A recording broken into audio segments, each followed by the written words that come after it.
až ma z toho štípu oči, keď vidím niekoho robiť kliky, pričom jeho lopatky odstávajú ako kuracie krídelká. Chce sa mi plakať, keď vidím na workoutovom ihrisku niekoho robiť zhyby s ramenami pri ušiach.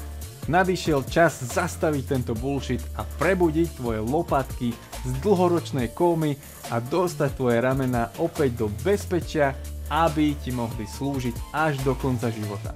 Na to, aby si to dokázal urobiť, potrebuješ obnoviť prepojenie medzi tvojim mozgom a lopatkami. Inak povedané, potrebuješ nainštalovať nové ovládače do operačného systému tvojej mašiny. No a práve tomu sa dnes budeme venovať v tomto videu. Ukážem ti v ňom, ako si vybudovať inteligentné a robustné lopatky od úplných základov. Naučíš sa ich detailne ovládať a ukážem ti aj to, ako ich posilniť v jednotlivých rozsahoch.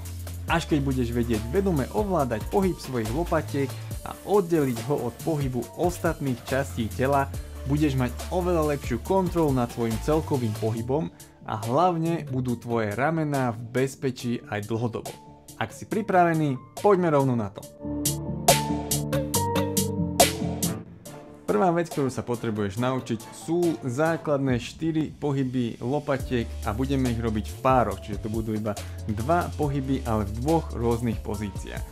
Odporúčam ti pritom zobrať si palicu alebo niečo, čo si vieš takto chytiť na šírku ramien a prvá pozícia bude takto, že sú zápestia vo výške ramien a prvý pár pohybov bude tzv. Elevácia a depresia lopatiek, čiže elevácia je toto, že zdvihnem ramena k ušiam a depresia je, že zatlačím pekne lopatky k sebe. Keď už ti to ide, tak si skúsiš toto isté, ale s rukami nad hlavou, s tým, že pôjdeš tam, kde ťa pustia ramená, tak aby si udržal pekne neutrálnu chrbticu. Čiže keď uvidíš, že sa ti stáva, že sa takto začneš prehýbať, tak tam už nechoď. Ostaň pekne v rozsahu, kde vieš byť pekne s neutrálnou pozíciou panvy a zavretým hrudníkom a tam budeš robiť tiež eleváciu, vytlačíš ramena hore a depresiu zatiahneš ramena od uší. Čiže tvoja prvá úloha je spoznať eleváciu a depresiu minimálne v týchto 2 rozsahoch ramena, čiže s rukami pred sebou a s rukami nad hlavou. No a ďalší pohyb, ktorý potrebuješ nainštalovať do svojho tela, sa volá, že retrakcia a protrakcia lopatky. Čiže začneme tiež v tejto pozícii s rukami pred sebou a odtiaľto, bez toho aby som krčil lakte, čiže lakte budú celý čas vystreté, vysuniem palicu čo najviac dopredu a zaťahnem ju čo najviac k sebe. Čiže bez toho, aby som vôbec pokrčil lakte alebo pohol zápestím, tak pekne vysúvam palicu dopredu a dozadu. A teraz, keď už poznáš tieto základné 4 pohyby lopatiek, tak ich môžeš spojiť do jedného krúživého pohybu a to môžeš skúšať aj takto bez palice s uvoľnenými rukami popri tele. Pôjdeš do lopatkovej protrakcie, čiže ramena vysunieš dopredu, elevácia, ramena k ušiam, retrakcia, čiže ramena zatlačím dozadu, chcem spojiť lopatky a depresia, zatlačím ich dole. Takto pekne chceš vedieť plynule krúžiť s lopatkami. Samozrejme odporúčam ti to vyskúšať v obidvoch smeroch a samozrejme aj v týchto 2 pozíciách, ktoré sme si ukazovali pred chvíľou. Čiže za ramenami takto s zápestiami pred ramenom, jeden smer, druhý smer, choď radšej pomaly a sústreď sa na plný rozsah. Čiže aj tuto chcem byť v krajnom rozsahu protrakcie, túto zatlačím a túto krajný rozsah retrakcie a čo najväčšie krúžky robím aj v tejto pozícii a potom aj v tejto pozícii.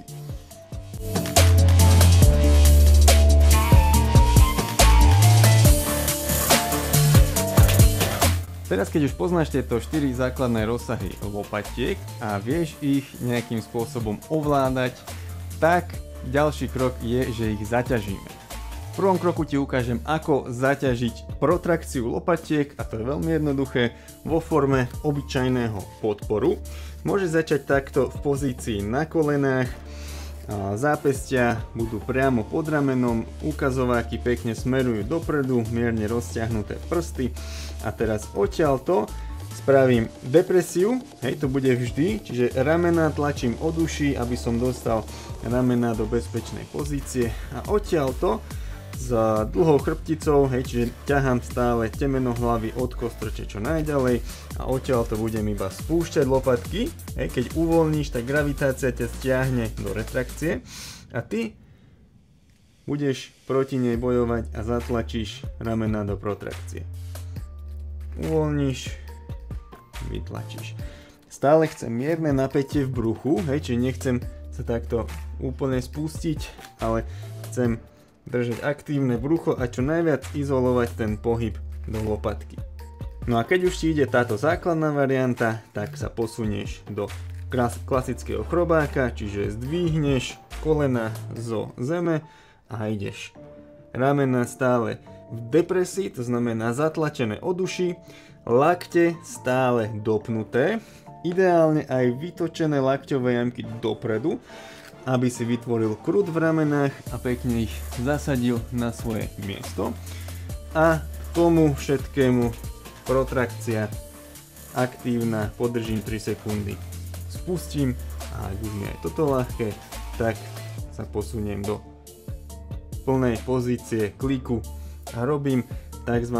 Lopatkové kliky. V ďalšom pohybe zaťažíme depresiu lopatiek a to v pozícii visu. Hej, čiže ja sa zavesím na hrazdu a prvý krok bude iba uvoľnený pasívny vis, čiže sústredím sa na svoj úchop a na to, že na pozíciu panvy a hrudníka, ktorá by mala byť neutrálna. To znamená, že mierne napnem zadok aj brucho, aby som dostal panvu do neutrálnej pozície. Zatvorím hrudník a odtiaľto zaťahnem lopatky dole, to znamená ramena od uší, tiež odporúčam držať 3 sekundy, uvoľním, zaťahnem.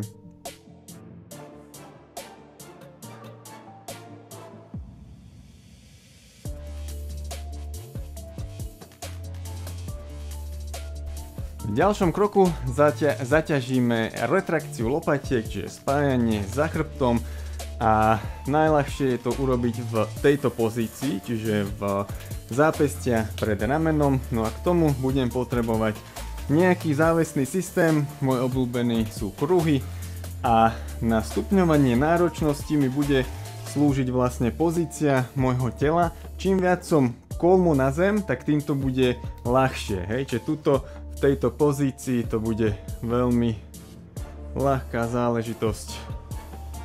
Hej, ale čím pôjdem nižšie, popod ten bod, kde mám ukotvené kruhy, tak tým to bude náročnejšie. Hej, čiže chcem zase len držať neutrálnu pozíciu trupu a zatiahnuť čo najviac lopatky k sebe a uvoľním ich do protrakcie.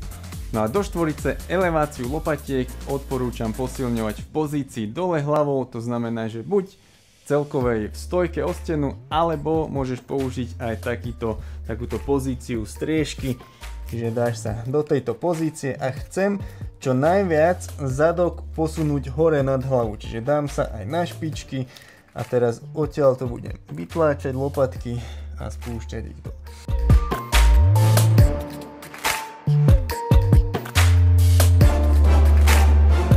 Ak ťa pritom príliš brzdí mobilita zadného reťazca, tak strečuj, ale môžeš použiť aj nejakú oporu, na ktorú si vyložíš nohy a tým si vlastne odľahčíš túto časť tohto drillu.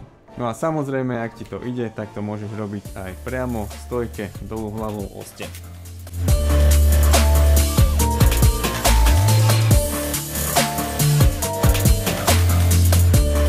Ešte jeden doplnkový drill, ktorý by som ti odporúčal, je ešte z predošlej fázy, ak si pamätáš krúženie tak ho môžeš zaradiť do ktorejkoľvek z týchto pozícií. To znamená, že ty môžeš krúžiť aj v pozícii chrobáka a takisto aj v pozícii visu. Viete, takéto krúženie vo vise je veľmi výživný doplnok pre tvoje lopatky. Tretia fáza budovania inteligentných a robustných lopatiek spočíva v tom, že začneme ich oddelovať, ich pohyb navzájom, čiže budú robiť lopatky jedna nejaký iný pohyb ako druhá a tiež ich začneme oddelovať od pohybu rúk. Prvý drill, ktorý ti odporúčam tuto zaradiť, je vlastne protichodná retrakcia a protrakcia lopatiek. Čiže takto sa dám do pozície s rukami pred ramenami a bez toho, aby som hýbal trupom, posúvam jednu lopatku dopredu a druhú zaťahujem dozadu, pričom obidve ramená sú zaťahnuté pod uši. Chceš čo najväčší ohyb v tej palici, čo najviacej ju takto nakloniť, ale bez toho, aby si ohýbal trup nejakým spôsobom alebo krčil lakte. Dobre, čiže lakte sú celý čas dopnuté a všetko to vychádza z lopatky. Keď to budeš robiť prvýkrát, tak ti odporúčam začať pri stene, aby si mal jasný signál o tom, čo robí tvoj trup. Čiže môžem si aj hlavou dotknúť steny, panva sa bude dotýkať steny a teraz jednu lopatku pritlačím čo najviac k stene a druhú čo najviac odtiahnem od steny. Samozrejme, že pri tomto pohybe budú do určitej miery spolupracovať aj stavce v hrudnej chrbtici, to je úplne fajn, ale snaž sa oddeliť krížovú a krčnú časť chrbtice, tá by mala byť úplne izolovaná a mal by som vedieť pekne hýbať iba s ramenom dopredu a dozadu oddelenie. Ako ďalší update tvojho operačného systému budeme robiť to, že budeme oddelovať protrakciu a retrakciu lopatiek od ťahu a tlaku s rukami. Tento drill môžeme začať v pozícii zápestiami pred ramenami a spravím to, že v tejto pozícii vytlačím lopatky do retrakcie, do protrakcie a odtiaľto ich zaťahnem a pritiahnem palicu niekde medzi hrudník a pupok, vytlačím a stále držím retrakciu. Potom spravím to isté v protrakcii. Protrakcia, zaťahnem. Toto by ti malo byť trošku neprirodzené, lebo to aj je neprirodzené. Hej, prirodzene by mala byť ťah vždy s čo najväčšou retrakciou. Ale držím retrakciu po celý čas rozsahu tej lopatky a potom si skúsim, aké to je robiť ťah s protrakciou.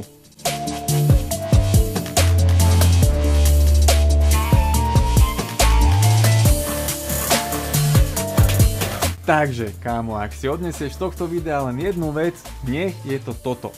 Tvoje lopatky musia vždy pôsobiť proti gravitácii. Pokiaľ práve nerobíš stojku, tak potrebuješ vždy ťahať svoje ramená od uší a k tomu v tlakových pohyboch robiť protrakciu lopatiek a v príťahoch retrakciu.